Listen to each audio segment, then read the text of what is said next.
bem-vindas. E a gente esteve com vocês foi a professora Tatiane, então fico muito feliz, né, de hoje ter conseguido, porque o clube de leitura é realmente um dos eventos, assim, que eu tenho bastante carinho, e é sempre muito legal. Para quem não me conhece, eu sou a professora Luana e sou coordenadora do NICEP, né, que é o nosso Núcleo de Iniciação Científica, Extensão e Pesquisa. Entre outras muitas milhões de atividades, né, nós somos responsáveis pela organização, né, de todos esses eventos aí, ou pelo menos da maioria deles que vocês participam. Antes da gente começar, né, eu apresentar aí nossa mediação, que hoje tem uma convidada aí luxuosa, eh, vou passar alguns recadinhos importantes para vocês, tá? Desde o início do semestre, todos os certificados dos eventos ocorridos pelo Teams, eles são enviados para o e-mail institucional. Qual é o e-mail institucional? É o e-mail de aluno, aquele @aluno Nireia, tá? Como é que você consegue ter acesso a esse e-mail? Quando você faz a sua matrícula, ou vocês que já estão matriculados, né, óbvio, porque estão aqui, no portal do aluno tem um ambiente específico para que você aceite ali o Office 365, né, que vocês são cadastrados no ato da matrícula. No momento que vocês aceitam ali o Office, vai aparecer ali todo um passo a passo para vocês, terem acesso ao e-mail. Nem todo mundo consegue fazer isso facilmente, mas não tem problema, converse com seu coordenador de curso, tá? Quando eu passar a listinha de presença, vocês vão nos fornecer esse e-mail institucional. "Ah, professora, não tenho acesso", preencha de qualquer maneira, faça o exercício e depois vá até seu coordenador, peça ajuda e depois manda para o e-mail do Unicep lá o seu e-mail institucional e avisa: "Ó, participei do clube de leitura, esse é meu e-mail institucional", tá bom? E aí a gente vai mandar para vocês. Qualquer dúvida depois vocês podem falar comigo. Hoje o nosso clube, né, vai falar aí né, desse momento histórico, né, eh, por muito tempo retratado, né, de uma forma bastante torta aí na história, né, que é esse momento da abolição da escravatura, que é celebrado no dia 13 de maio. Como sempre, temos a professora Tati de Aguiar aqui mediando esse encontro e, né, temos aí hoje uma convidada bem especial, que é a professora Luciana Lamblé, né, que é professora do curso de História e que vai poder trazer essa visão mais específica aí do processo para gente. Eu vou ficar quietinha aqui no chat, de vez em quando dando uma participada, né, porque eu me meto, mas ótimo evento para todos. Bem-vinda, Luciana, muito obrigado por aceitar o nosso convite, tá aqui, como sempre, muito bem-vinda e muito obrigado aí por mais um clube. Bom, boa noite a todas, a todos. É um prazer enorme encontrar com vocês novamente. Hoje, para discutir um tema que é transversal, um tema que, para nós educadores e para a sociedade em geral, né? Todos nós que gostamos de pensar criticamente na nossa cidadania, é um tema extremamente relevante. É um tema que se refere a um marco histórico, né? A chamada abolição da escravatura no Brasil, em 1888. E hoje a gente tenta propor um olhar crítico, né? Um pensamento um pouco de desconstruir aquela imagem histórica que tenta reduzir a abolição da escravatura a um ato de ofício de gabinete da princesa Isabel, né? Um ato de benevolência, e hoje a gente vai tentar trazer outras possibilidades de leitura para esse ato, né? Sendo esse um tema de interesse eminentemente histórico, é com grande alegria que o clube hoje vai contar com a mediação também da professora Luciana Lamblé, doutora em História, professora do nosso curso de licenciatura em História, que vai vir aqui para organizar os nossos pensamentos sobre essa questão de uma forma mais acadêmica e realmente mais correta, mais precisa, né? Então, obrigada, professora Luciana, pela sua presença aqui hoje, representando o nosso departamento de História, nossa licenciatura em História. Acredito que talvez tenhamos hoje aqui estudantes da licenciatura de História. Quem for de História pode se manifestar aí no chat. E vamos começar então, né? Vamos começar a pensar um pouquinho nessa data que foi comemorada Tati, ontem. Tati, Diga, Lu. só antes, posso só, antes da gente começar, só agradecer mesmo a você, a Luana, pelo convite, né? Estou muito honrada, acompanho aqui desde o primeiro clube, né? Estou sempre aqui nos bastidores, às vezes ligo o microfone, falo, às vezes coloco ali no chat, estou sempre por aqui, então muito me honra, eu acho um trabalho muito bacana. Boa noite a todos e todas. Então, como foi apresentado, meu nome é Luciana Lamblé. Vou fazer rapidamente aqui minha audiodescrição, né, para ampliar aí, né, chegar a mais pessoas. Eu sou uma mulher branca de 42 anos, tenho uns cabelos encaracolados, mas eles estão presos aqui num coque. Estou encasacada porque moro na região serrana do estado do Rio de Janeiro, que está bem frio. Tenho piercing no nariz, piercing nas orelhas. E é isso, gente. Espero contribuir aqui com esse espaço que já é tão rico. Obrigada, Tati. Obrigada a você, é verdade. A professora Luciana sempre marca presença aqui nos nossos encontros, sempre contribui, né? Traz outro olhar. Ela também é uma leitora apaixonada, participa de diversas iniciativas literárias em Nova Friburgo, né? E hoje, então, vamos adicionar a essa participação esse olhar da historiadora, né, Lu? Então, vamos lá. Vamos começar aqui. Vou pedir, por favor, para vocês deixarem os microfones no mudo quando não estiverem participando, tá bom? Para não comprometer o áudio da gravação.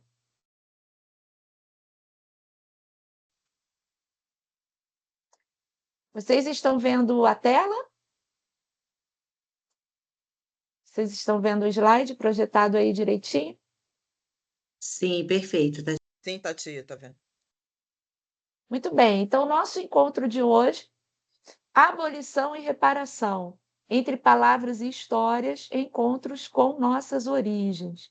O encontro é mediado por mim, com a participação super especial da professora do Departamento de História, Luciana Lamblé, com coordenação da professora Luana, através do Unicep.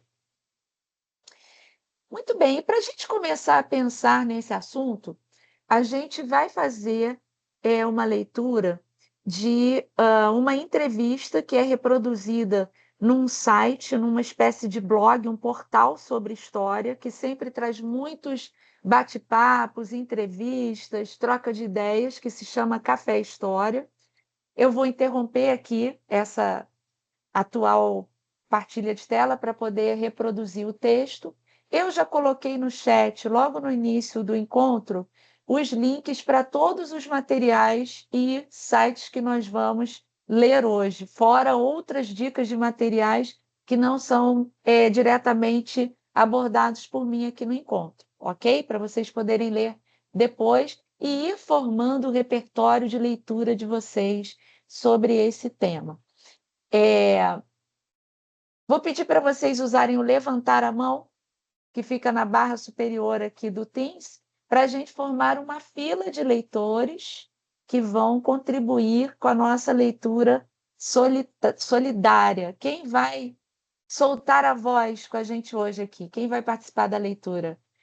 Oba, a Paola já se candidatou. Quem mais? Quem mais vai nos ajudar a ler hoje?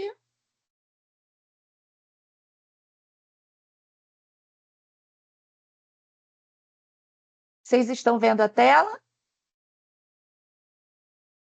Perfeito, Sim. Tati. Então Sim. pode começar, por favor. Ah, você tem que subir mais um pouquinho, Tati, gente.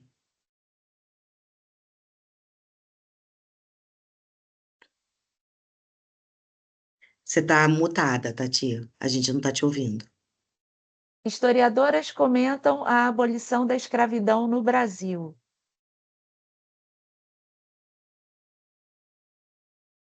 Sim? Perfeito. Pode começar, por favor, Paola. Olá, tudo bem? Boa noite. Boa Em noite. 13 de maio de 1888, era assinada a Lei Áurea, que declarou extinta a escravidão do Brasil. Essa instituição pendurou no país por mais...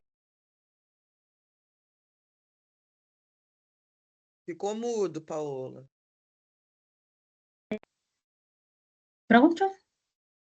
Voltou. A abolição foi um importante acontecimento para a história da população negra brasileira, mas precisa ser investigada a partir de múltiplas perspectivas, pois o pós-abolição revelou novos desafios. Essa é uma ressalva constantemente realizada por pesquisadores, as da temática. Afinal, a assinatura da Lei Áurea não foi uma concessão, mas se insere em um texto de lutas de homens e mulheres negros pela liberdade. Desde a instituição, perdão, gente, perdi aqui. Essa é a ressalva constante realizada na temática. Afinal, perdi mesmo. Poxa, mexeu aqui.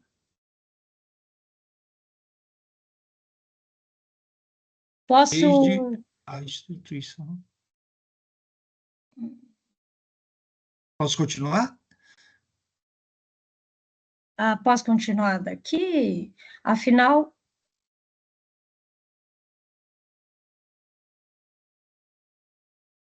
Entrou uma imagem. aí. Afinal, a assinatura da Lei Áurea não foi uma concessão, mas se insere em um contexto de lutas de homens e mulheres negros pela liberdade, desde a instituição da escravidão no Brasil, no século XVI, sendo eles escravizados, libertos ou já nascidos livres. Quer que eu leia outra estrofe ou outra pessoa pode ler? Está mudo, professora? Tati, você tá muda.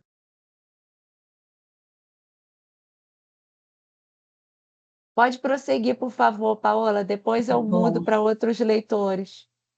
A história de Inaê Lopes dos Santos aborda de... Só um minutinho, por favor, Paola. Tinha um monte de mãozinhas levantadas aqui para ler e todos abaixaram a mão. Quem for participar da fila de leitura, por favor, levante a mão aí novamente. Sim, precisamos disso. Obrigada, Kátia, Carlos, Jarlene. Muito bem. Quem mais vai se candidatar? Continue se candidatando. Pode prosseguir, por favor, Paola.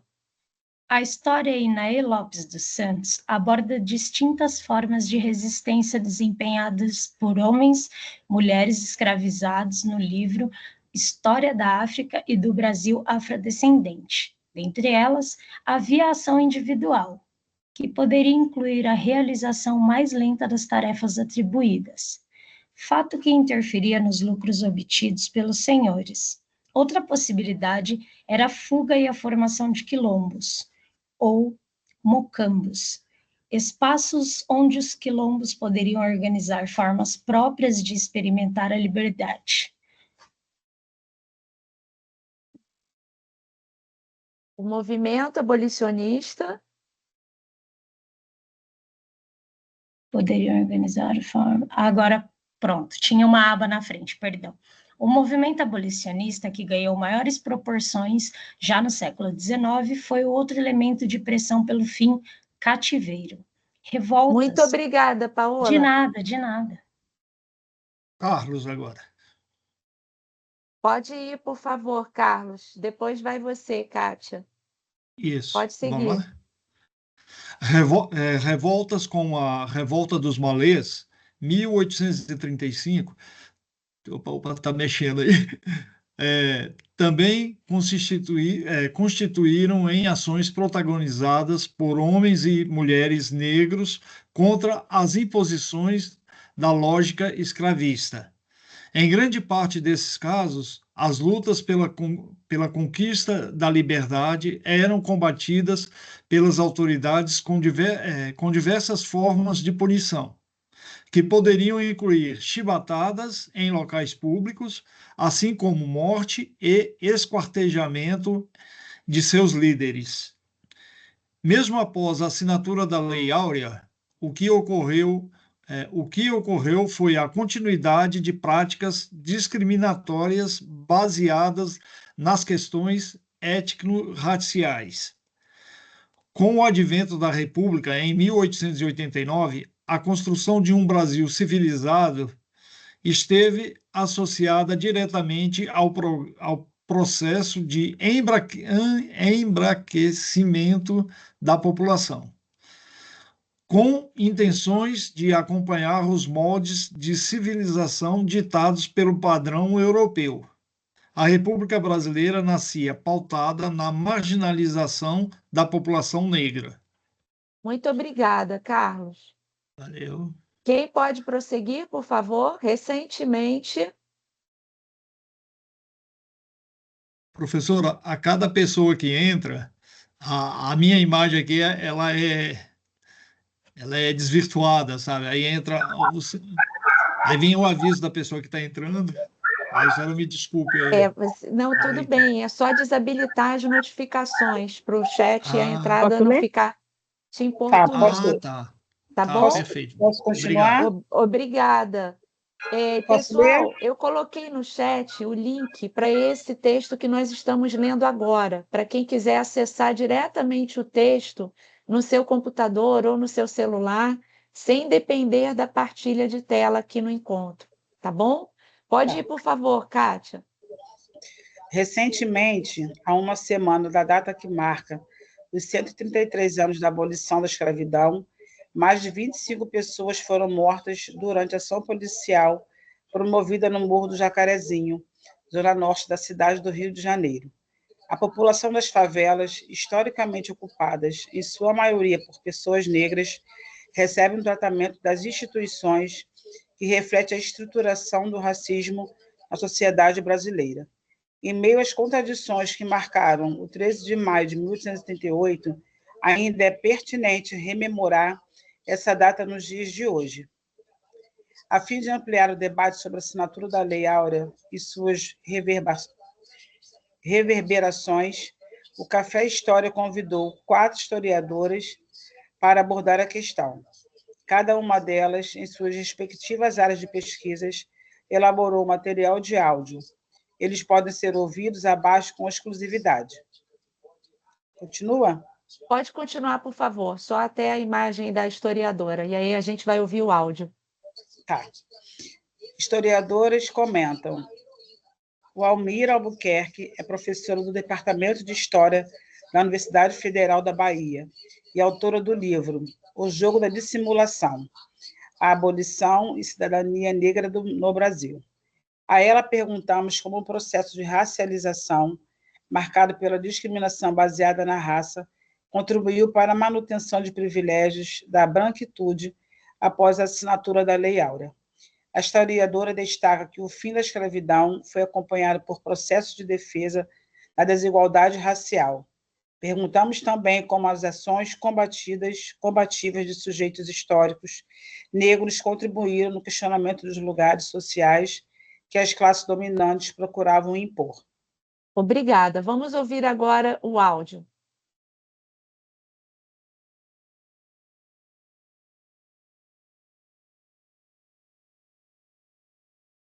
Vocês estão ouvindo o áudio? Ouviram? Não estou ouvindo. Luana? Não, ainda não. Não está saindo, não. Tá, Sai do vou compartilhamento Vou e parar e coloca vou de aquele novo. com som, bota aqui, igual você Sim. botou no início.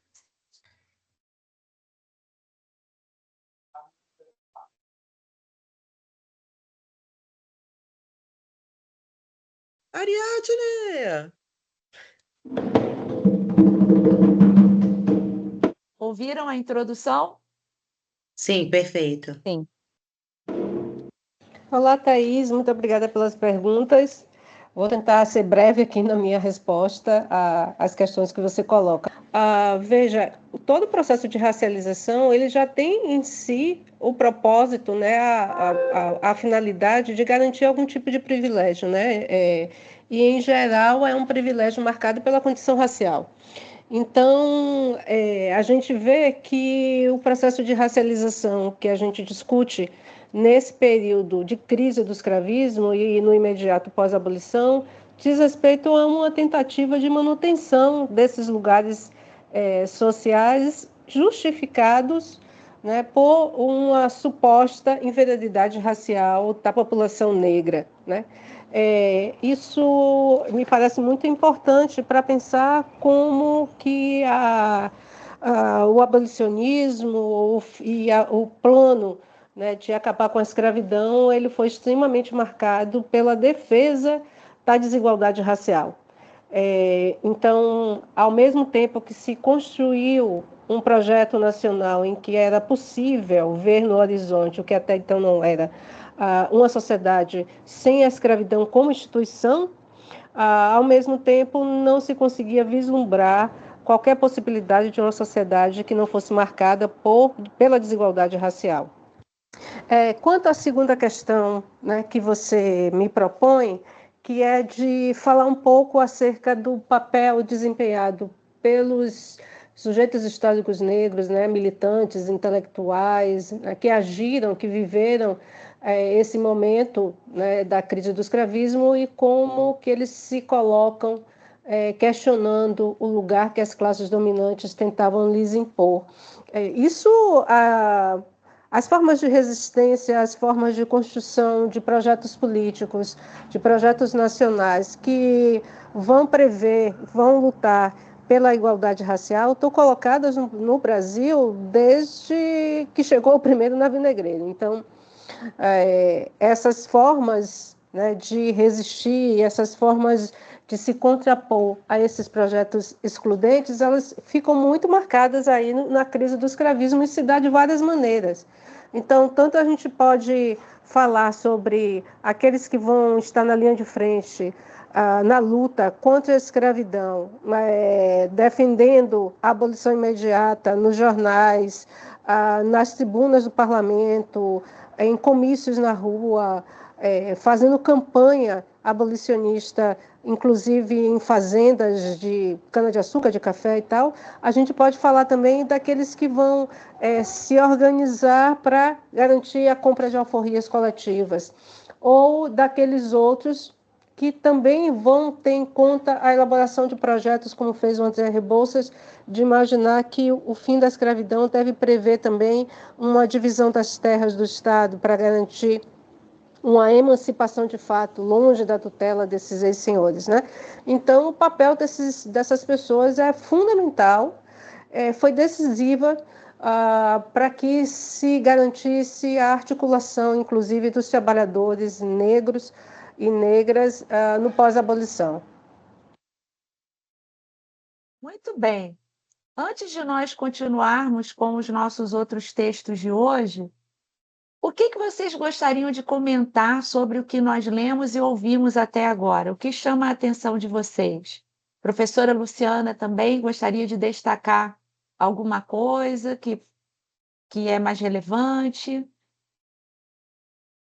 Tem 1000 questões aí, mas eu acho que eu prefiro primeiro ouvir os alunos e depois eu complemento. Já tem 1000 coisas aqui para serem debatidas, mas deixa eu ouvi-los primeiro. Muito bem. Quem quer comentar sobre o que acabamos de ler e ouvir? É muito interessante toda essa questão que enfatizam bastante a abolição da escravidão, quando quem aboliu a escravidão, na verdade, foram os quilombos. E eles enfatizam que a época, a monarquia era idolatrada por isso, sendo que anos e anos já vinham lutando os quilombos pela liberdade, inclusive vários guerreiros quilombos e guerreiras que lutaram por essa causa. Sim, o artigo tenta trazer para nós que a abolição seria um ato ao fim de um processo onde a gente pode perceber uma atuação efetiva dos escravizados em frentes diferentes na sua luta pela liberdade, né?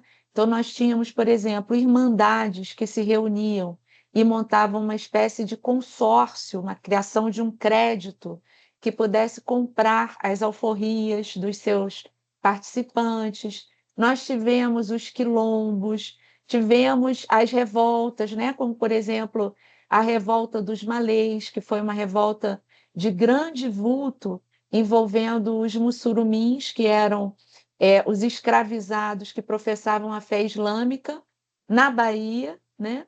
Que eram profundamente letrados, liam o Alcorão, falavam e liam árabe, né? E organizaram uma revolta de grande vulto. Lu, se eu estiver falando alguma bobagem, por favor, me corrija.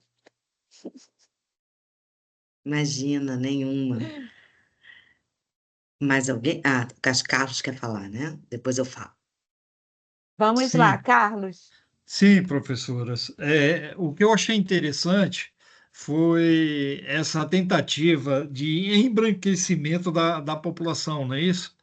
Sim, E que eu acho que no sul do nosso país, né, eles obtiveram um certo êxito, né?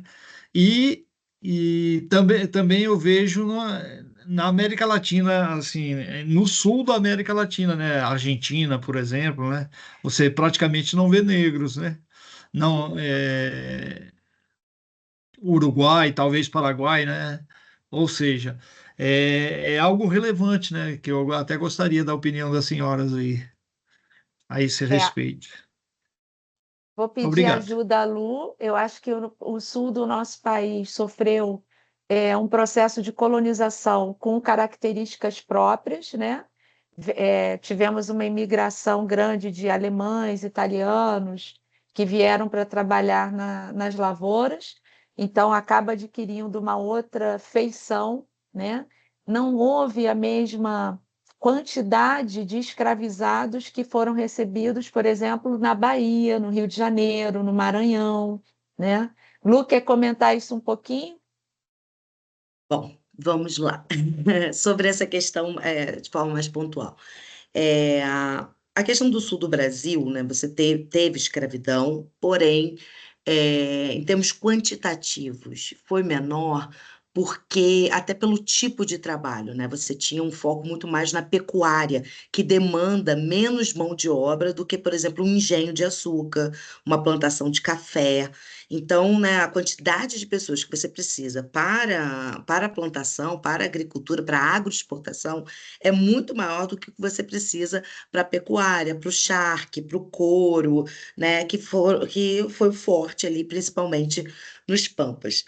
Desculpa. Além disso, né, vamos lembrar aqui também da Farroupilha, né, como que terminou a guerra, né, da Farroupilha, em que se colocaram, né, se colocou nas linhas de frente, né, os escravizados, os negros escravizados, né, porque havia prometido, né, tinha a promessa de que se eles lutassem a favor da República Rio-Grandense e da República Juliana, foram as duas repúblicas proclamadas ali, eles seriam libertos. Porém, os dois perderam. Né? A Revolução Farroupilha foi derrotada. E aí, como é que você faz? Né? Como é que Então, você coloca na linha de frente para os caras serem assassinados. Então, você tem as suas especificidades no sul do Brasil. Né? Quanto à questão da América Espanhola, a antiga América Espanhola e tal, não sei o quê, teve muito uso da mão de obra indígena em alguns formatos que já existiam ali, como a mita, encomenda e etc. Então, nós vamos ter outras formações, outras relações de mão de obra, onde a mão de obra negra escravizada não foi a predominante, embora tenha existido também, mas não de forma predominante como foi no Brasil. Então, só para explicar esse ponto aí. Sobre a abolição, né? Eu acho interessante quando a gente fala sobre abolição, embora, óbvio, né, toda o debate sobre resistência seja, né, fundamental, estruturante para a gente chegar lá, mas eu nunca descarto olhar para a Lei Áurea. para a lei em si. Vocês já viram a lei? Não sei se vocês já viram a lei, porque eu acho que ela diz tanto por dizer pouco. Porque para nós historiadores, os silêncios são tão importantes quanto as falas. O que não é dito também é importante. Eu não sei se eu consigo compartilhar minha tela, peço licença, posso, Tati? Compartilhar rapidamente? Eu não sei se vocês Claro, estão claro. conseguindo ver? Abri aqui, ó. Sim, Lu, Então, perfeitamente. desculpa, essa aqui é a Lei Áurea, gente, tem 2 artigos. Vamos lê-lo rapidamente. Artigo 1º. É declarada extinta desde a data desta lei a escravidão no Brasil. Artigo 2º. Revogam-se as disposições em contrário. Acabou. Acabou. Então, gente, essa é uma lei que extingue mais de 300 anos de escravidão. E o que que ela não fala? Ela não fala, né? O que que vai acontecer depois disso? Né? Os libertos, e aí, né, vou fazer um parênteses aqui também, logo no primeiro parágrafo do texto que a gente leu, fala, né, escravizados, libertos e livres, né? Qual é a diferença? Só para dar esse parênteses aqui. Liberto é alguém que já foi escravizado, e isso é muito importante. Né? Num país escravocrata e racista, você ser liberto é diferente de você ser livre. Livre é quem nunca foi escravizado, nasceu livre e permaneceu livre. Liberto é alguém que já passou, ele está marcado. Por isso, porque palavras, Tati, da letras, né, sabe? Palavras não são simples palavras, né? Elas têm sentido, elas marcam, elas dão visão de mundo, elas constituem um mundo, né? Ao mesmo tempo que são constituídos por ela, é dialético o processo. Então, quando eu digo você é um liberto, é diferente de eu falar que você é livre. Eu estou marcando que você já passou, vou usar um termo da época, pela chaga da escravidão, né? Então, você já foi um escravizado. Então, o que que vai acontecer com esses libertos, né? A lei não diz absolutamente nada, né? Sobre isso. O que que vai acontecer? Né? Então, esse silêncio dessa abolição, ela é importante da gente pensar também, né? Essa lei que coloca 2 artigozinhos e pronto, extingue a escravidão no Brasil, né?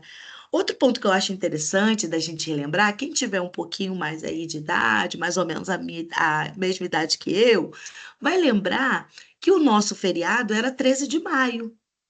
E hoje em dia, não, hoje trabalhamos, né? Trabalhamos hoje normalmente. Estamos, inclusive, agora, eu e Tati fazendo isso. Estamos aqui trabalhando, não é mesmo?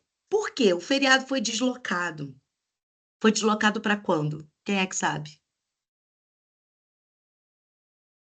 Eu 20 de sei, mas novembro? vou ficar calada. 20 de novembro, perfeito, exatamente. Isso, 20 de E, novembro. e isso não é à toa, né? Isso vem de uma demanda dos movimentos negros, porque vem dessa Dia da proposta que a Tati Consciência Negra. Exatamente, que a Tati está trazendo para a gente, da gente repensar essa abolição. E óbvio, ninguém aqui está dizendo que ela não é importante, gente. É óbvio que a Lei Áurea ela é importante. Ela extingue a escravidão no Brasil, né? A questão é como, de que forma e o que que acontece depois, né? Então, quando você tem a pressão do movimento negro para deslocar a data comemorativa de 13 de maio para 20 de novembro, isso é uma disputa pela memória. É o que a gente chama na história a disputa pela memória. Quem que a gente comemora? O quê? Quando e quem? Né? Então, o que que aconteceu 20 de novembro? Foi a captura e assassinato do Zumbi dos Palmares, né? Zumbi, né, que foi o líder dos Palmares que foi o maior quilombo que o Brasil, o maior em extensão, em tempo de duração, que o Brasil já existiu, ou seja, um símbolo de resistência. Então, tira o protagonismo de uma princesa branca e coloca o protagonismo no negro, na resistência negra. Isso é repensar a história, né? Isso é trazer novas narrativas. Então, você deslocar esse feriado não é simplesmente uma mudança de data de quando é que eu vou ficar em casa. É o que essa data propõe. Né? O que que eu quero lembrar nessa data? Eu quero lembrar da princesa Isabel ou eu quero lembrar do Zumbi dos Palmares? Isso é muito diferente, né? Isso é muito diferente. Quem que eu vou heroicizar?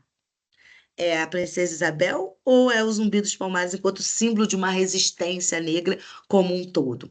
Então, eu acho que é importante a gente pensar isso, né?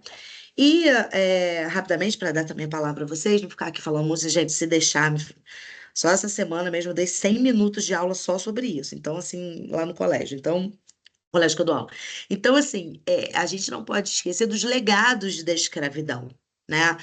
E aí, esse legado tem dois focos, tá, gente? Esse legado tem dois focos. Um, que é o mais óbvio de todos, o racismo, está presente aí, né?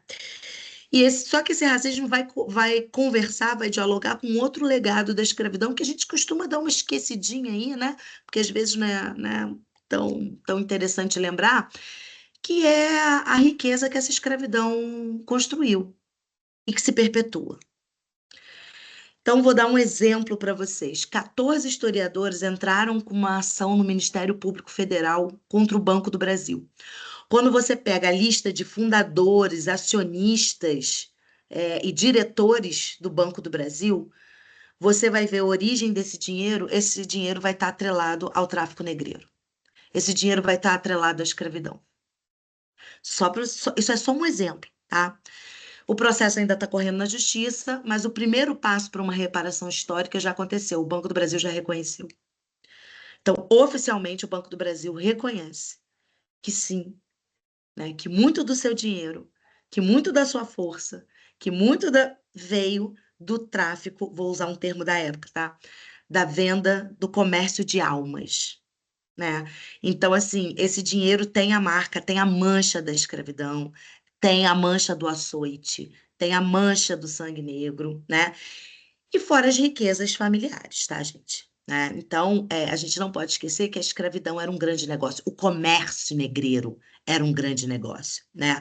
Calcula-se que se recuperava 100 vezes o valor investido em uma transação, né? Em uma viagem, né? 100 vezes. Então, assim, era um grande negócio e essa riqueza está aí ainda, né? Então, como é que a gente, né? Quando a gente fala de reparação histórica, de indenização, as pessoas ficam um pouco chateadas, mas, poxa, o que que eu tenho a ver com o que fizeram há 200 anos atrás?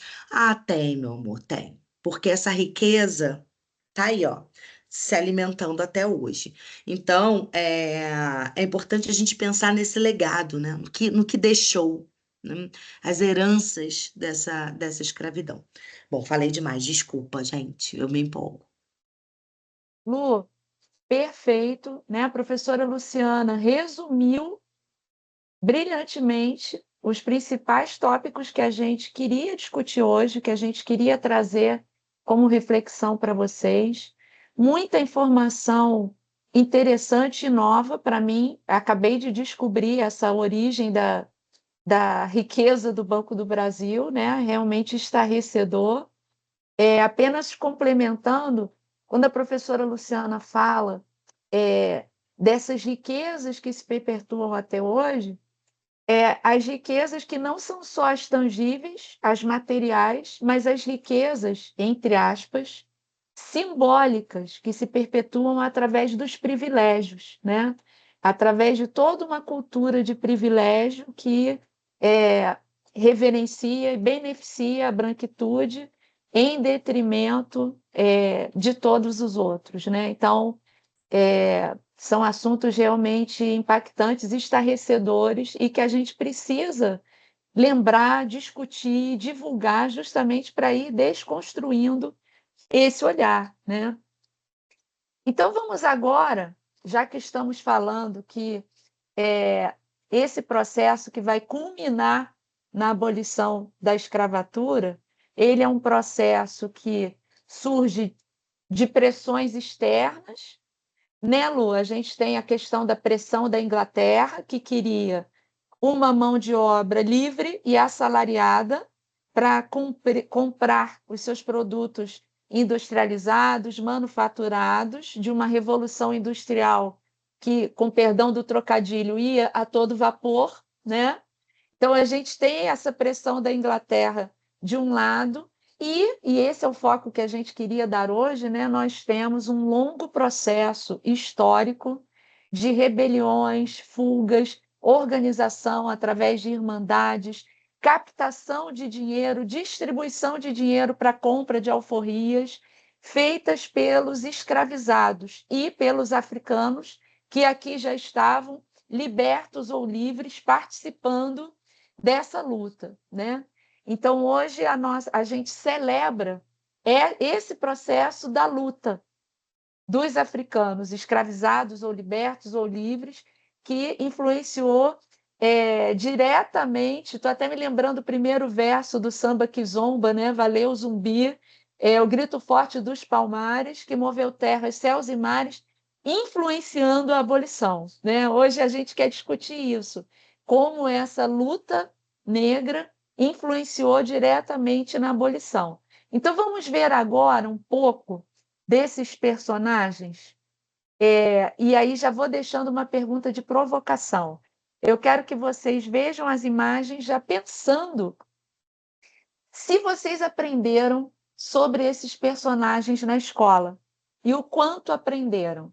Se vocês consideram que esses personagens fazem parte dos antigos livros didáticos de história ou não.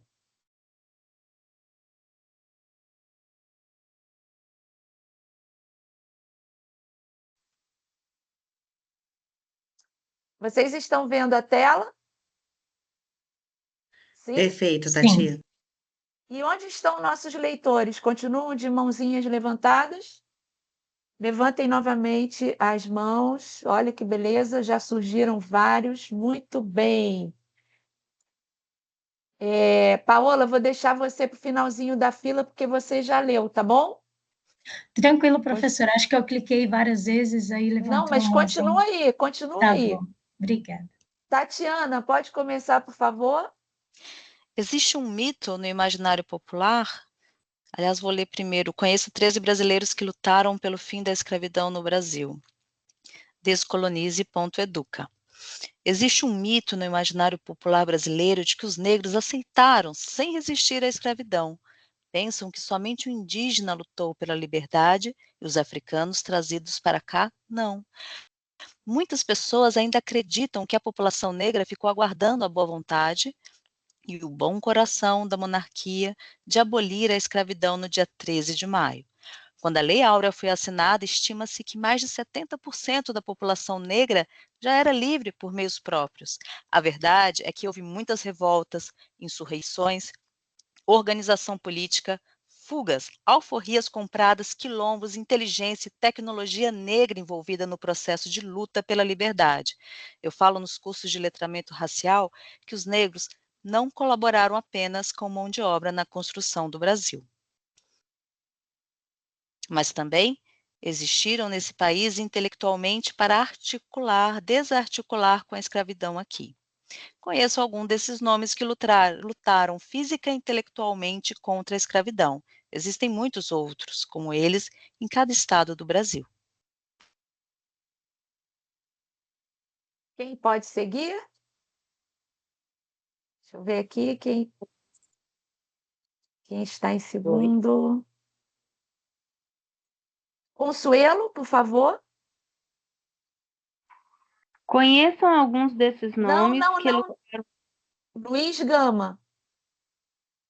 Luiz Aqui Gama? na tela da esquerda. Luiz Gama. Ah, sim, desculpa. Agora a gente vai ler os cards, tá? Não, é porque eu tinha aumentado a tela para enxergar melhor. Tá bom. Luiz Gama, aos 17 anos, Gama aprendeu a ler e escrever com um estudante de direito. Reivindicou sua liberdade ao seu proprietário. Afinal, nascera livre, livre era. Em São Paulo, Gama se tornou advogado autodidata e criou uma nova forma de ativismo abolicionista. Entrava com ações na justiça para libertar pessoas escravizadas. Calcula-se que tenha ajudado a conseguir a liberdade de cerca de 500 pessoas.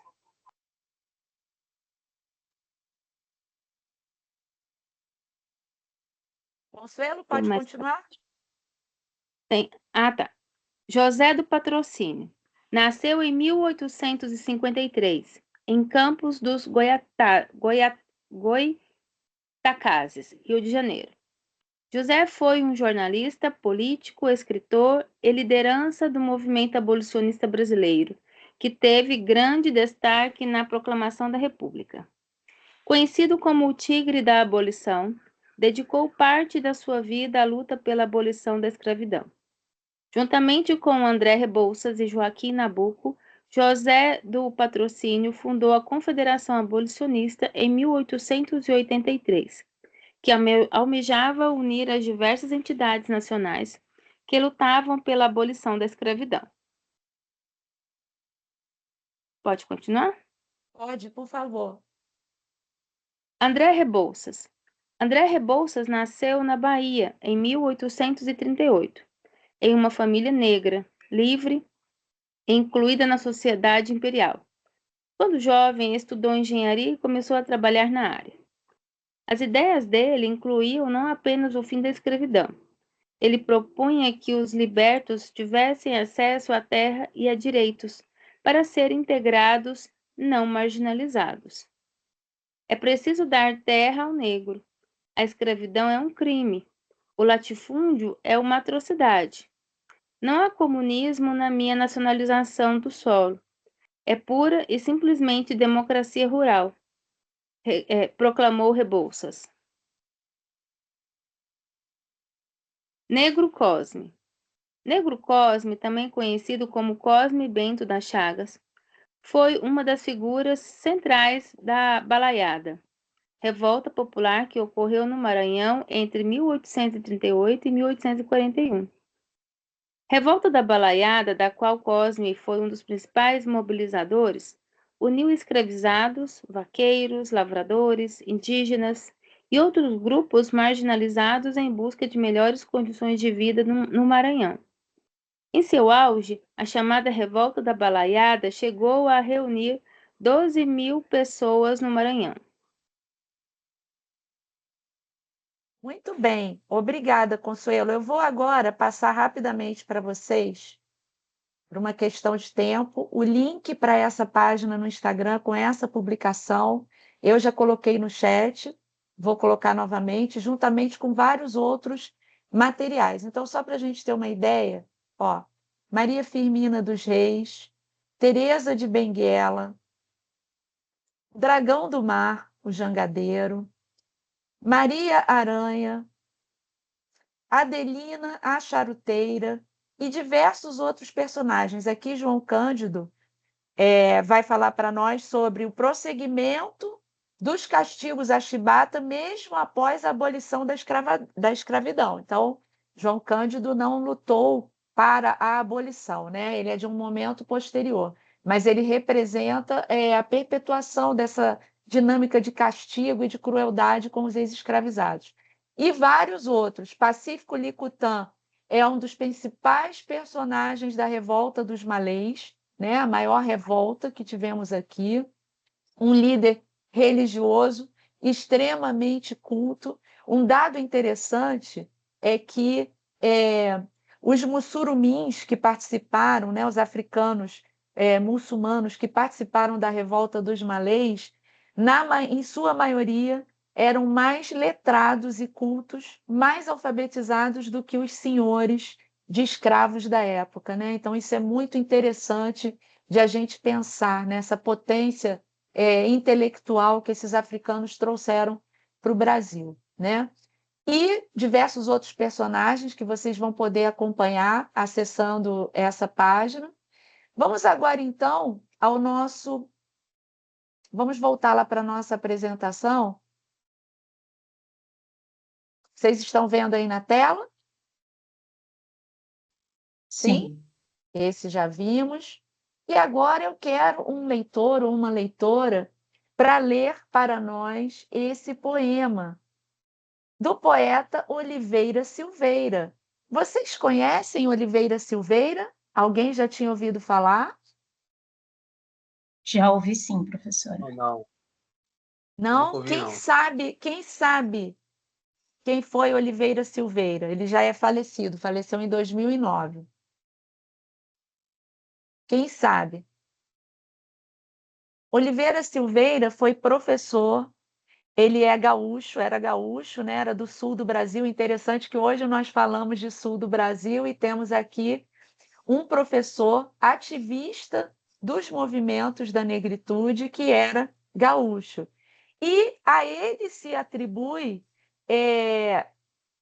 a criação do feriado que a gente chama de Zumbi, o Dia da Consciência Negra, né? Ele lutou muito pela criação dessa data, um dia de consciência negra, e ele é que sugeriu que essa data fosse no 20 de novembro, pela sua relação direta com Zumbi dos Palmares, como a professora Luciana já nos explicou, né? Então, achei interessante que a gente antecipou vários tópicos que estão diretamente ligados à Oliveira Silveira. Quem pode ler o poema para nós, por favor? Foi Tatiana que levantou a mão? Sim. Pode ler, por favor, Tatiana. Encontrei minhas origens, Oliveira Silveira. Encontrei minhas origens em velhos arquivos, livros. Encontrei em malditos objetos, troncos e grilhetas. Encontrei minhas origens no leste, no mar e em mundos tumbeiros. Encontrei em doces palavras, cantos, em furiosos tambores, ritos. Encontrei minhas origens na cor de minha pele, nos lanhos de minha alma e em mim, em minha gente escura, em meus heróis altivos. Encontrei-as, enfim, me encontrei. Muito bem. O que vocês acham desse poema? O que toca em vocês nesse poema que acabamos de ler? Que verso vocês destacariam como um verso que mexe mais com você e por que esse verso te toca? Ah, eu me encontrei, né? Ele precisou das referências todas para se encontrar, né? Sim. E que referências seriam essas? O que vocês conseguem ver aí como referências?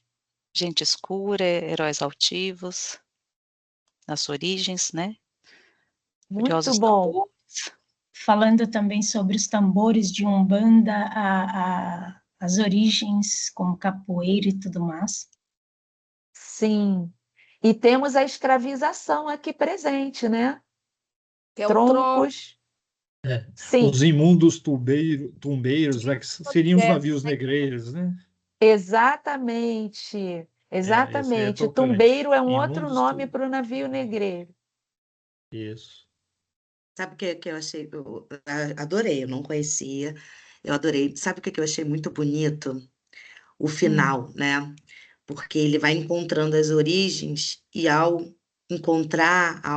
ele se encontra. O final do poema é belíssimo.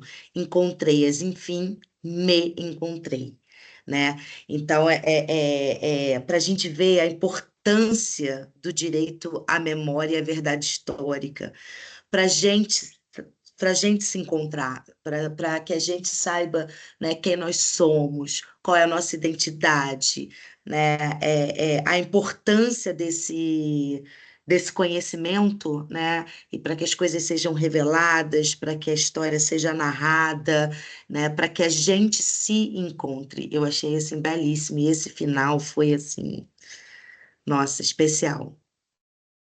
Sim, também acho. Eu particularmente gosto muito desse jogo.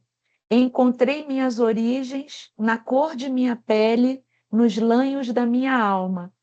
É interessante a gente pensar, né, que os lanhos ficaram na alma, né? As cicatrizes ficam na alma. Eu acho isso muito forte, né? Acho uma reflexão importante para a gente. Até porque se a gente pensar também, né, em toda a cultura ligada à cultura iorubá, da ancestralidade, né, então ele, né, o Oliveira Silveira em si, né, não foi açoitado em si, mas se pensar que a sua ancestralidade, que, né, os seus antepassados o foram, e que na temporalidade de cultura iorubá elas se encontram, tá na alma dele, né? Então, como é que ele vai misturando, né? Porque ele é isso também, né? Isso não é um passado que passou, né? É um passado que se faz presente, né? É um passado que não passa, né? E que o marca. Se não marca aqui, que a gente consegue ver, né? Marca na alma, assim, belíssimo. Sim, muito bom. Quem mais gostaria de destacar algum verso? alguma imagem nesse poema que mexeu com você? Professor, eu gosto. Escura, Desculpa, pode falar. Perdão. em minha gente escura e em meus heróis ativos. Também é uma palavra muito assim, marcante, né? Que aí eu acho que eles quis dizer na minha gente escura, os meus heróis ativos, que eles foram uns heróis, né? Uhum. Altivos, né? Insubmissos, corajosos, né? Assertivos. E isso é outro compromisso que a gente precisa ter nesse processo de uma educação que pense as questões da negritude, das africanidades, né? A valorização e o resgate desses muitos heróis, né? Essa ideia de uma altivez, de um orgulho, né? É importante que a gente pensar na negritude também no seu lugar de potência, no seu lugar de força, né? Por isso aquela música muito conhecida, né? Sorriso Negro, é uma música tão forte, né? Como é bom a gente poder ver, divulgar e investir em divulgações, representações do negro em sua felicidade, em sua potência, em sua força, não apenas nesse passado escravizado, no caso aqui dos pretos brasileiros. Quem levantou a mão, eu estou compartilhando a tela e não estou vendo quem está com a mãozinha levantada. Quem gostaria de falar, é só abrir o microfone e falar. Cláudio Amaral. Oi, boa noite a todos, tudo bom? Eu estou lendo, bem. escutando atentamente aí a nossa palestra. Estou adorando a palestra, entendeu? Porque ela resgata um período da escola que nós não conhecemos, né? Eu não conheci, pelo menos. Todos esses heróis aí da negritude, porque o foco era só na lei da Princesa Isabel, Lei Áurea, né? Eu mesmo não tinha visto a Lei Áurea, que tinha só 2 parágrafos. O que eu queria lembrar é o seguinte também. Eu fiquei contra a retirada do feriado no dia 13 de maio. No dia 13 de maio. Por quê? Porque foi a Lei Áurea que libertou, apesar de toda a luta, foi a Lei Áurea que libertou de fato, libertou não, tirou a escravidão dos escravizados, tá? Mas isso foi uma pressão da Inglaterra, como você falou mesmo, né? E também porque o nosso imperador estava muito idoso e não tinha deixado nenhum filho homem, entendeu? E porque alguns estudos na época diziam que se não houvesse a libertação dos escravos, haveria um grande derramamento de sangue, visto que as revoluções não paravam de acontecer. Então, a Princesa Isabel, acuada pela Inglaterra, né, e pelas revoluções que estavam vendo, muita fuga de escravos, né, muitas rebeliões, então ela ficou por bem fazer a Lei Áurea. Mas qual foi o erro da Lei Áurea? Não deu nenhuma perspectiva para os libertados, né? Foi como uma despedida, não deu casa, não deu comida, não deu instrução, né? Ficou assim, de uma hora para outra, os escravos tiveram que deixar as fazendas, não tinham onde morar, não tinham emprego, né? Ou seja, não só como também como a Inglaterra queria. A Inglaterra queria que eles fossem remunerados, só que os fazendeiros não fizeram isso, né? Os latifúndios não fizeram a remuneração, simplesmente mandou todo mundo embora, né? Aí por isso que tem essa dívida com a negritude, né? Porque eles simplesmente foram mandados embora e não foi dado nenhuma condição para eles de sobreviver. Por isso que tem essa dívida até hoje com os negros, né? A injustiça, né? Foram se alocar em comunidades, né? Sem saúde, sem escola, né? Sem saneamento básico, entendeu? Então é isso. Tinha que manter, eu acho, também do feriado do dia 13. Um outro feriado também que também não é mantido, que tiraram também, que nós nunca foi o descobrimento do Brasil. Você foi feito um privilégio do Tiradentes, mas o descobrimento do Brasil também não é feriado, né? Uma outra injustiça também, né? Que se não fosse o descobrimento do Brasil, também não seríamos nós. Então é isso. Essa parte tá muito boa, que eu estou gostando aí dos poemas, né? E tem assim, a outra cultura que também lutou muito para ser liberta. Não é isso? Sim. Muito obrigada, Cláudio. Carlos levantou a mão. Sim, professora. Enquanto eu ouvi os colegas aí, eu estava pesquisando aqui sobre o Oliveira Silveira, né, o gaúcho falecido em 2009. Uhum. A obra dele é riquíssima, né? E ele foi um estudioso, um pesquisador, né? E eu estou lendo aqui, pô, eu também não conhecia, né? Mas eu vou ler, eu vou procurar ler e conhecer.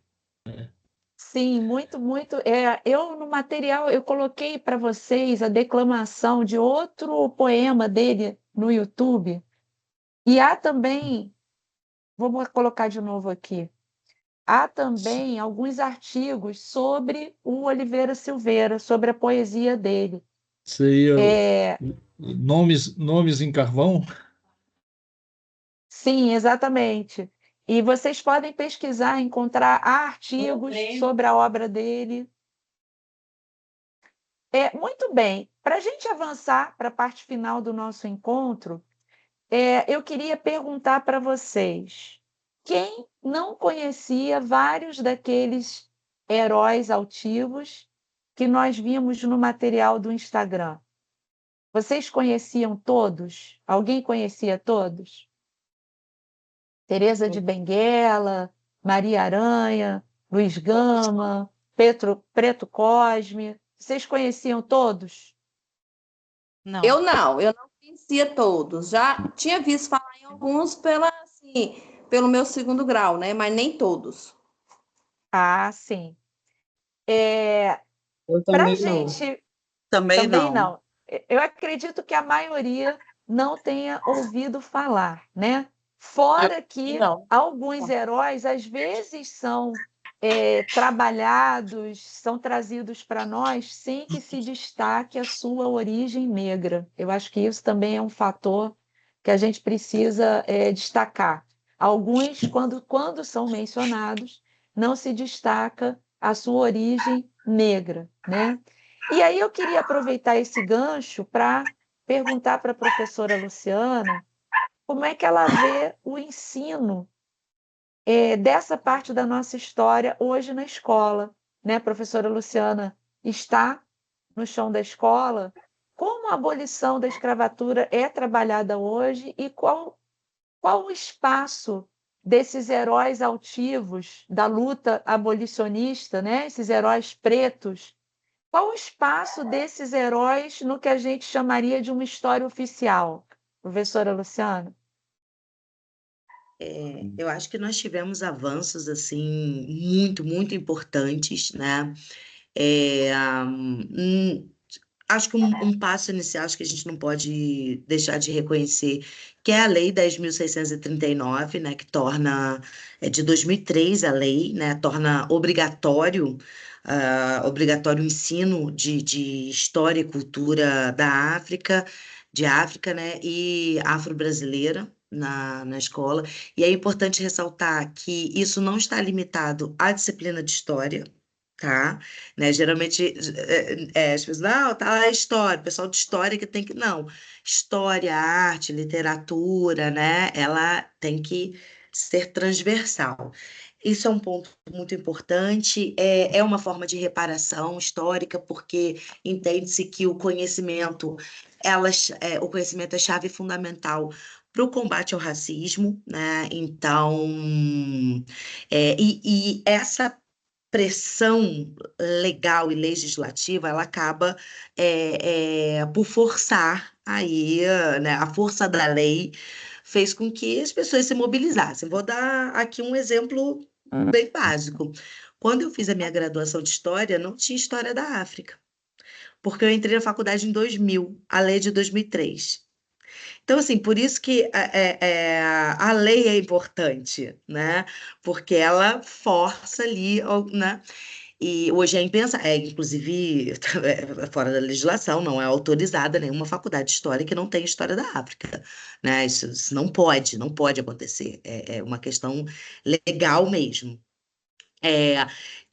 Isso também fez com que produções em história da África viessem à tona, né? O mercado editorial se mobilizasse, cursos sobre história da África, pós-graduação em história da África, para preparar os professores, né, para chegar à sala de aula do ensino básico, né? E assim foi feito. Eu tive que correr por fora também, porque eu não tive na faculdade de História da África, eu não tive, tá?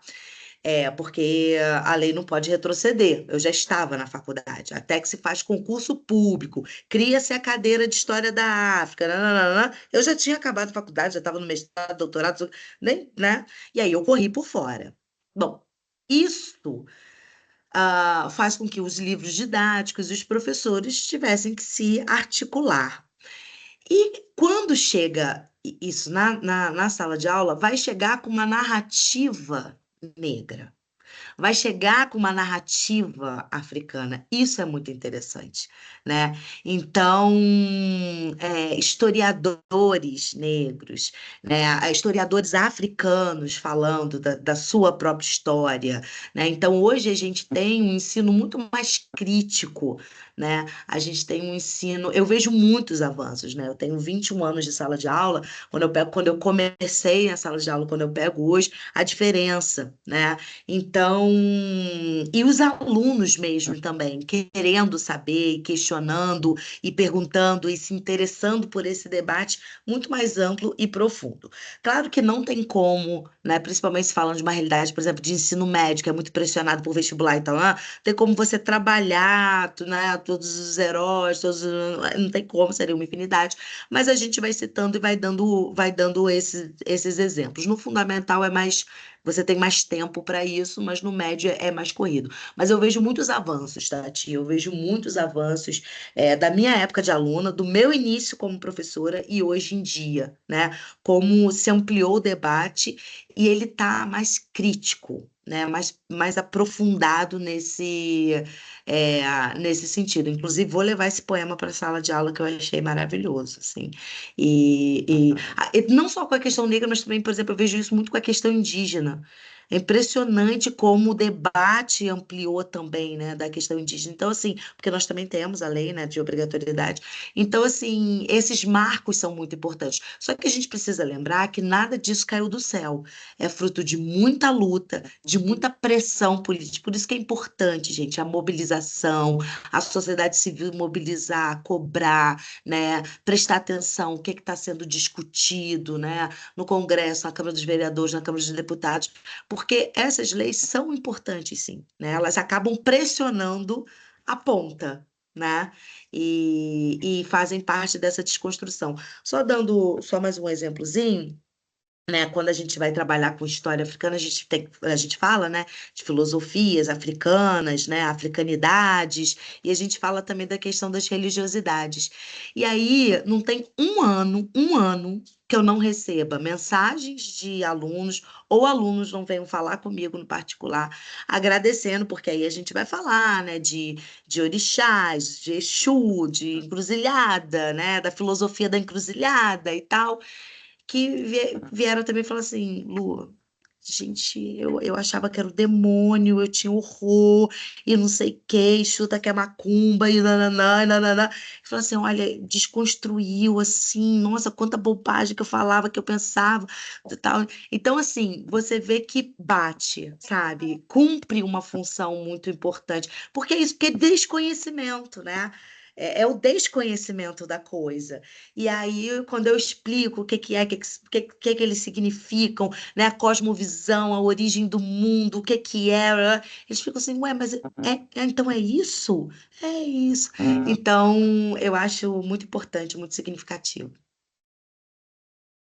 Muito bem, muito obrigada, Lu. Vamos agora, então, à última parte do nosso encontro de hoje. Vou voltar aqui para o nosso... Vocês estão vendo... Desculpe, deixa eu parar aqui que eu compartilhei errado. Só um minutinho. Professora, posso aproveitar essa válvula aí de escape do seu tempo para poder falar um pouco da Pode sim. história Eu moro em Pode. Sorocaba, e Sorocaba tem um peso grande com a história da escravidão.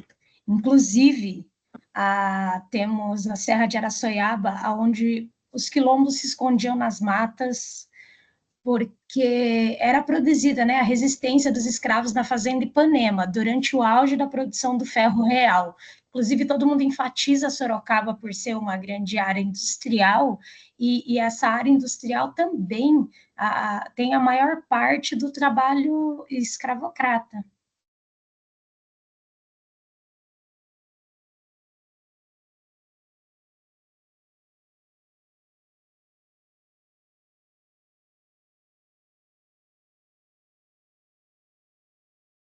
Oi, Paola?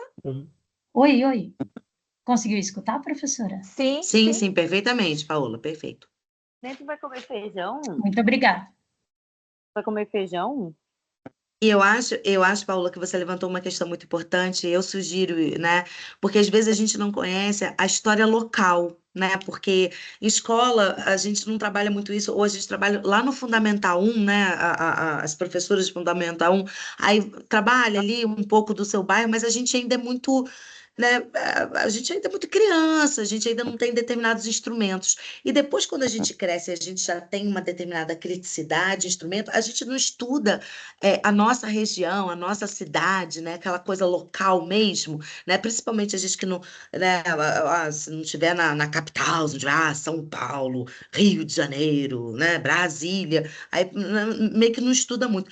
E aí, assim, eu sugiro, dá uma olhadinha na história da sua região, da Verdade, sua cidade. professora. Será que não tem nenhum remanescente de quilombo, nenhuma história quilombola, escravocrata por aí, não? Dá uma olhadinha, dá uma E pesquisadinha para aqui ver é se não foi muito, silenciado e apagado. aqui é muito enfatizado que a branquitude cresceu, a indústria, Uhum, mas não, a história da Fazenda Ipanema é fundamental na criação do ferro e da metalúrgica aqui. perfeito, Paola, Inclusive, perfeito, os índios excelente. também foram escravizados. Eu tive o desprazer, não vou falar que foi bonito o passeio, de conhecer a Fazenda Ipanema, porque eu vi jaulas, paredes marcadas pela escravidão, moinhos de pedra, e horrendo, horrendo. É Não horrendo. foi um passeio bonito, mas Isso. engrandeceu o meu conhecimento. Não, é excelente, Paulo, é excelente. Eu sei exatamente o que você está falando. Eu sou de uma cidade chamada Nova Friburgo, que se orgulha muito de ter sido colonizada por suíços. Inclusive, temos o título oficial de Suíça brasileira, né? Apagando os indígenas que aqui viviam, apagando a escravidão. Inclusive, assim, tem ruas aqui homenageando grandes escravocratas até hoje. Por exemplo, aqui tem um café chamado A Baronesa, em homenagem ao Barão de Nova Friburgo, que foi um dos maiores escravocratas da província do Rio de Janeiro. A gente tem uma cervejaria aqui chamada Barão, que é uma das cervejas principais aqui da cidade, em homenagem ao Barão de Nova Friburgo. Então, assim, tem essas coisas pavorosas. Achei que você foi precisa, Paola. Muito bom. Foi uma excelente, excelente contribuição, né? Eu tenho certeza a gente poderia fazer um outro encontro só sobre apagamento de locais e marcos históricos. Aqui no Rio de Janeiro temos vários, né? Que justamente dariam testemunho sobre esse passado E mãe, escravocrata, É né? verdade. Muito bem. Vamos então à parte final do nosso encontro de hoje. Vocês estão vendo a tela novamente o nosso poema, Sim, Encontrei Agora Minhas sim. Origens. sim. É um poema que mexeu com todos nós e que está entre os links que eu enviei para vocês aí no chat com os nossos materiais de hoje. E aqui algumas indicações de leitura, rapidamente, né? Temos um livro que é seminal, que é o livro do já falecido também, Clóvis Moura, né? Um dos primeiros sociólogos a pensar as rebeliões das senzalas, né? Então, esse é um livro bem seminal mesmo, Quilombos, Insurreições e Guerrilhas. Então, essas revoltas, né? Essa luta da negritude pela liberdade. Temos o Cumbe do Marcelo de Salete, que é ótimo para trabalhar com crianças e adolescentes, porque é um romance gráfico, é em quadrinhos, e vai falar também das rebeliões, das revoltas e da organização dos pretos, né? Uma outra dica é o Massacre dos Libertos, do professor Matheus Gatto. Esse é um livro mais recente, é a pesquisa dele sobre algumas revoltas. No caso desse livro, há uma particularidade no Maranhão, revoltas que aconteceram no Maranhão e os verdadeiros massacres de reação contra esses agora libertos, né? Então, o Matheus Gatto ele vai analisar a vida desses ex-escravizados já no período da República, né? Já como é que foi essa abolição que realmente jogou essa população nas ruas, né? Sem qualquer estrutura. E eu vou dar uma indicação também que não está aí, vou dar duas, né? Um Defeito de Cor, da Ana Maria Gonçalves, é um livro também, um romance histórico bastante conhecido. No momento eu estou até dando um curso sobre esse livro, né? Um livro transformador, é uma leitura que todos nós deveríamos fazer. Ela vai ter como protagonista, a gente pode pensar que é um relato testemunhal, né? Um relato falando do futuro para o passado de uma personagem que seria a Luísa Maim, né? Mãe do Luiz Gama, segundo algumas fontes, né? Então a autora faz uma ligação entre todos esses fatos históricos ou muitas vezes não tão históricos assim, numa narrativa belíssima que traz para nós esse olhar do período de escravidão aqui no Brasil a partir do olhar de uma narradora mulher e escravizada, né? Que veio da África criança aqui para o Brasil. Então, é uma leitura bem transformadora. E uma outra dica é o Histórias da Preta, um livro que eu adoro. Já trabalhei e trabalho ainda muito com esse livro em círculos de leitura, até para adultos, mas ele pode ser usado na escola, pode ser usado nos anos finais do fundamental, no ensino médio. A Heloísa é uma autora preta e ela aqui traz um panorama de diversos assuntos relevantes e que interessam sobre a África, sobre os povos Yorubá, Nagô, sobre a religiosidade, sobre o período da escravização no Brasil, enfim, ele é um verdadeiro panorama. Por isso, ele é muito legal para se usar em escola também. E agora, a nossa atividade de hoje. Professora Luana vai compartilhar o Forms no chat. Luana? Estou indo. Então, como vocês sabem, aqui nos nossos encontros do Clube de Professora, Leitura... lembrando também que nós enfatizamos o Zumbi dos Palmares e com ele tinha a grande guerreira Dandara. Muito bom, muito excelente lembrança, né? Aliás, um nome lindo, Dandara, excelente lembrança. Muito bem, agora vem o nosso momento de criatividade, né? Para receber o certificado de participação, a gente precisa ouvir vocês, né? Saber como é que vocês pensaram, perceberam essas discussões de hoje. E hoje vocês vão responder no Forms o que você lembra de ter aprendido na escola sobre a abolição da escravatura no Brasil. Que novas reflexões o nosso encontro de hoje trouxe para você? Certo? O Forms já está no chat? Sim, tia. Sim! Então, vou parar de compartilhar aqui. Essas mesmas questões estão lá no Forms para vocês responderem, tá? Lembrando que é preciso responder no Forms, tá? Quem quiser, depois de preencher o Forms, trazer a sua resposta aqui para o chat para compartilhar, vai ser ótimo. Mas para receber o certificado, tem que responder o Forms. Ok? Professora, boa noite. Boa noite. Olha só, eu estou com um problema no meu e-mail do aluno, então eu não estou conseguindo acessar o Forms para responder a Kélia, já foi até, como é que se fala, meu Deus? Deu branco. Já foi feita ocorrência, está tentando ser Liberei, resolvido, gente. entendeu? Então, eu não Tadinho. tenho acesso ao e-mail do aluno, eu não estou conseguindo acessar. Oi, quem está falando? É a Luciana. Luciana, fala com o coordenador do seu curso, pede a ele para te colocar em contato com a pessoa responsável por organizar. Já foi que nós falado, temos. já foi falado. Já foi, acho que até vai até aqui para supervisão, porque até a Kélia, a professora Luciana, todo mundo tentando resolver e não deu para resolver. Aí agora está aguardando uma resposta, entendeu? Tá, manda um e-mail para o Unicep, por favor, para mim, com essas informações direitinho, para a gente Tá. ver direitinho se pode ajudar também, tá? Tá bom. Aí, no caso, como é que eu faço, Luana, então? Preenche lá o Luana, form, estava fechado, bloqueado, perdão, tá? Mas já tá. liberei, todos vão conseguir agora. Coloca o seu e-mail normal, preenche tudo direitinho, e aí vale para todos, tá? Quem não tiver o e-mail ainda,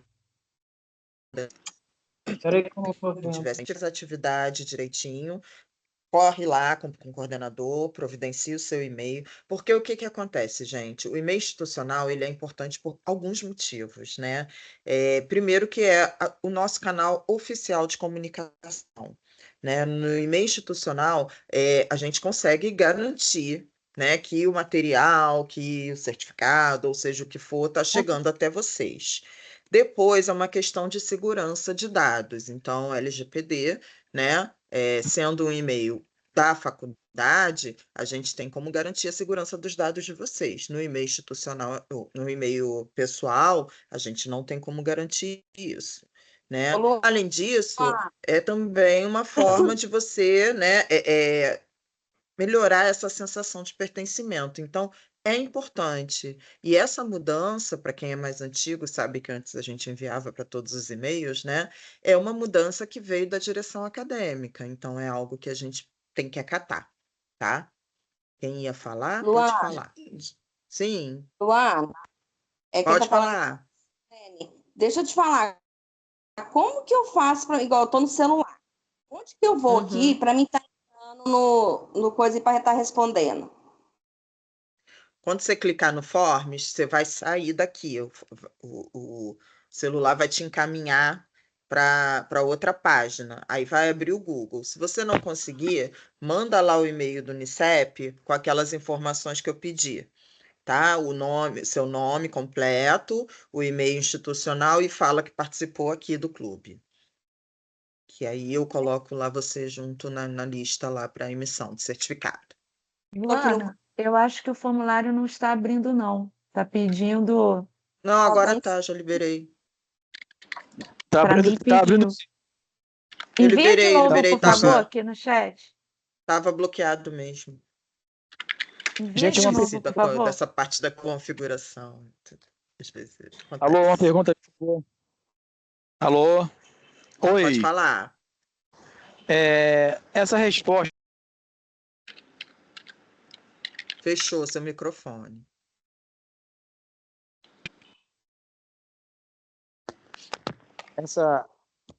Essa pergunta tem quantidade de tem quantidade de palavras? Não, é livre. É livre, né, Tati? É livre. Sim. Podem soltar a mão, podem escrever à vontade. Gente, só antes de fechar, Certo? eu só gostaria rapidinho Sim, a também gente já está encerrando. Vamos de passar a palavra fazer. para a professora Luciana.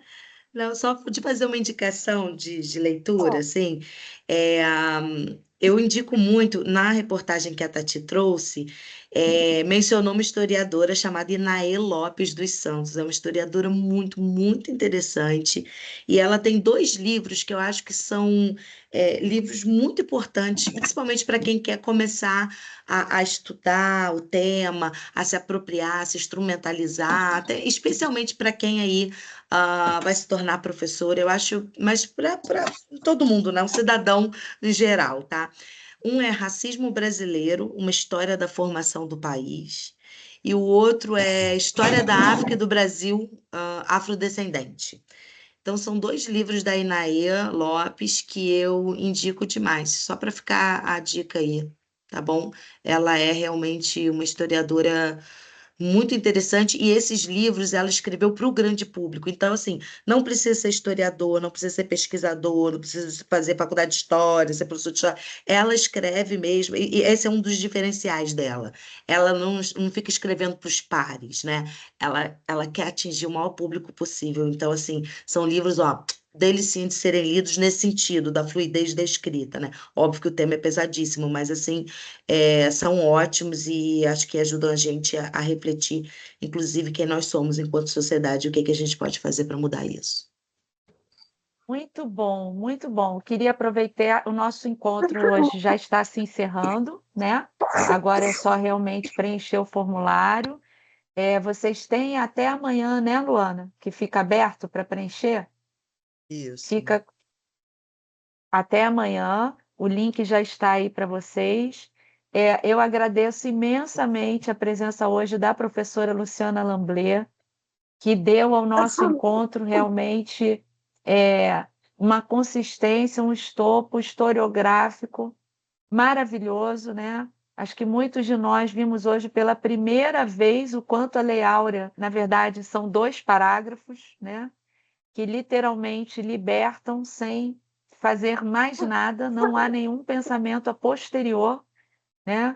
É curioso mesmo como é que se acaba com um sistema de produção de mão de obra que durou séculos, como é que se termina com isso sem nenhuma política de destinação, né, para esses libertos, nenhuma política de acolhimento, enfim, é assustador mesmo. Acho que eu nunca tinha visto a Lei Áurea assim projetada no documento oficial. Então, a professora Luciana hoje trouxe realmente contribuições assim muito importantes para a nossa reflexão, deu notícias de como esses assuntos vêm sendo abordados na escola.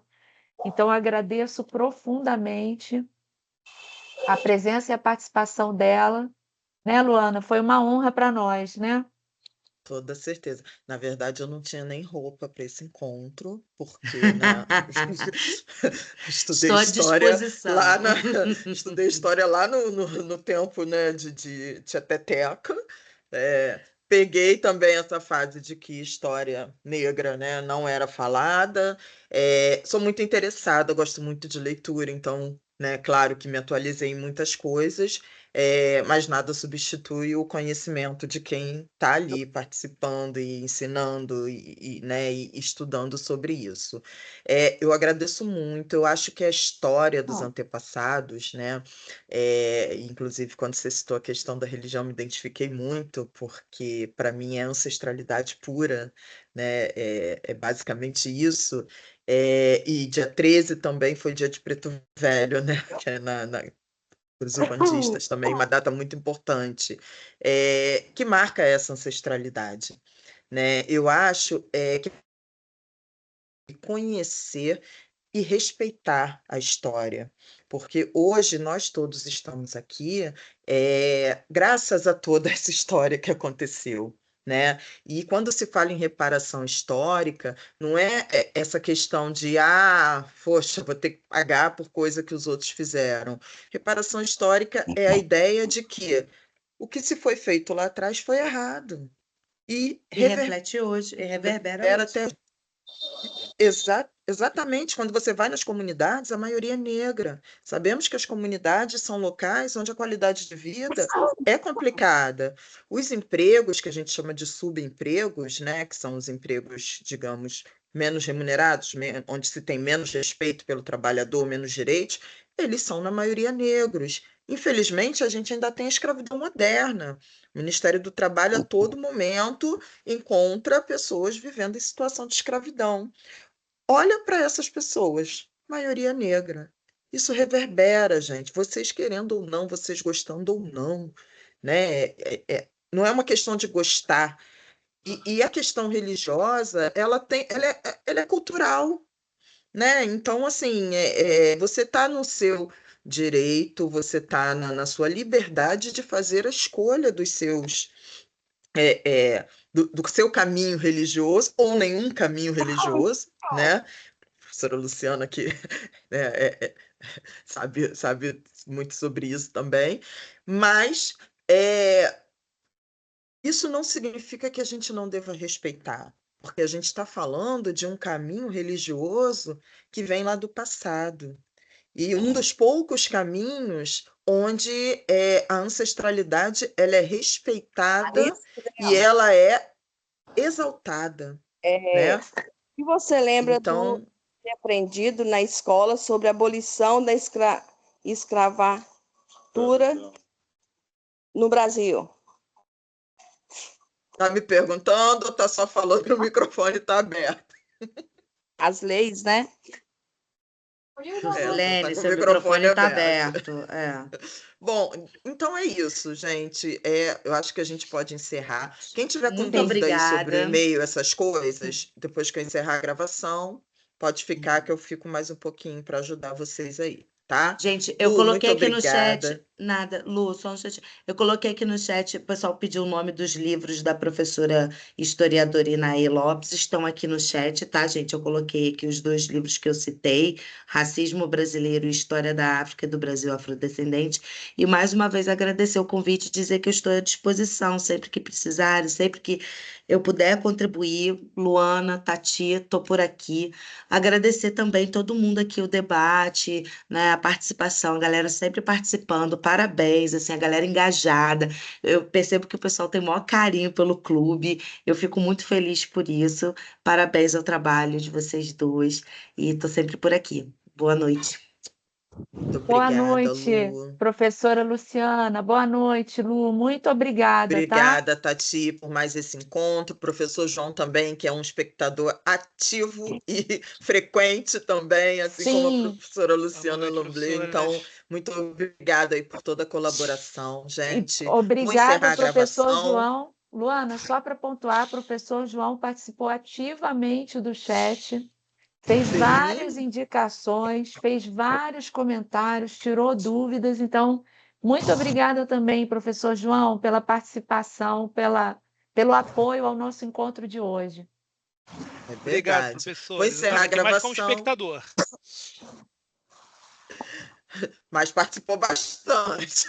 Vou encerrar a gravação. Quem quiser sair, pode sair. Quem ainda tiver dúvidas sobre as questões do e-mail e certificado, pode ficar e a gente conversa, tá? Só um Um minutinho que eu vou abraço a encerrar. todas, a Outro todos. beijo. Tchau, tchau. Tchau, tchau, gente. Tchau. Tchau, E aí, obrigada, gente, gente. alguém Boa com noite. dúvida?